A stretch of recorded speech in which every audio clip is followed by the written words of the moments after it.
ఈ నడమ లీడర్ల ఫోటోలు ఫ్లెక్సీలకు పాలాభిషేకాలు పేరంటాలు మస్తు ట్రెండింగ్లో నడుస్తున్నాయి కదా.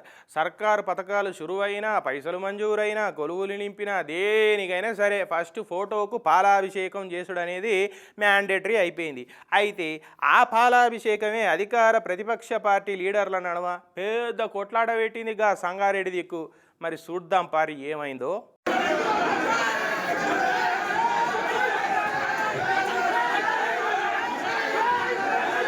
ఒరే రే రే రే నీ పంచాయత్ చల్లగుండా అగ్గ నీ కొట్లాట పాడుగాను సీఎం సార్ ఫోటో చినిగిపోగల ఆయనత.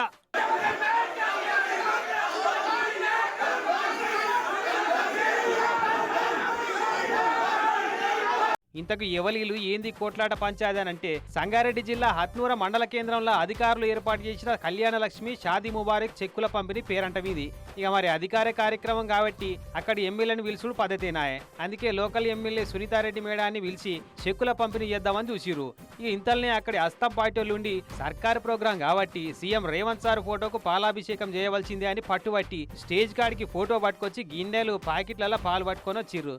కానీ చేసుకుంటే గీసుకుంటే బయట చేసుకోమని ఎమ్మెల్యే మేడం కోరింది. కానీ ఇంటరా కారు పార్టీ ఎమ్మెల్యే ముంగట ప్రిస్టేజ్ ఇష్యూనాయ్ పతార చూపెట్టుకోవాలని పట్టుబట్టి ఆమె ముంగటనే ఇట్లా పాలు పోసిర్రు. ఇక వద్దన్న అట్లే చేస్తున్నారు, మీ కళ్ళ ముంగట్నే ఇంత నడుస్తుంటే ఏం మామూలు చేస్తున్నారా అని పోలీసు వాళ్ళని గెదిమింది మేడం. కానీ ఇంటరా అనుకున్నది చేసినాక అప్పుడు అవతలికి పంపిర్రు అందరినీ. మొత్తానికి చెక్కుల పంపిణీ పేరంట అని మమ అనిపించారు అంతగుడి. ఇటొచ్చి పోలీసు వాళ్లకు అధికారులకే వచ్చింది నెత్తినొప్పి. కర్వమంటే కప్పకు ఇడవమంటే పాము కోపం అన్నట్టు అధికార పార్టీ వాళ్ళు పాలాభిషేకం చేస్తామంటే వద్దనలేరు, కారు పార్టీ ఎమ్మెల్యే ముంగట చేయమని చెప్పలేరు. పాపం అరకత్తెరలో ఇరికిన పోకసెక్క లేక నలిగిపోతున్నారు అధికారులు. నర్సాపూర్లో మొదటి సంది ఇదే కథనట.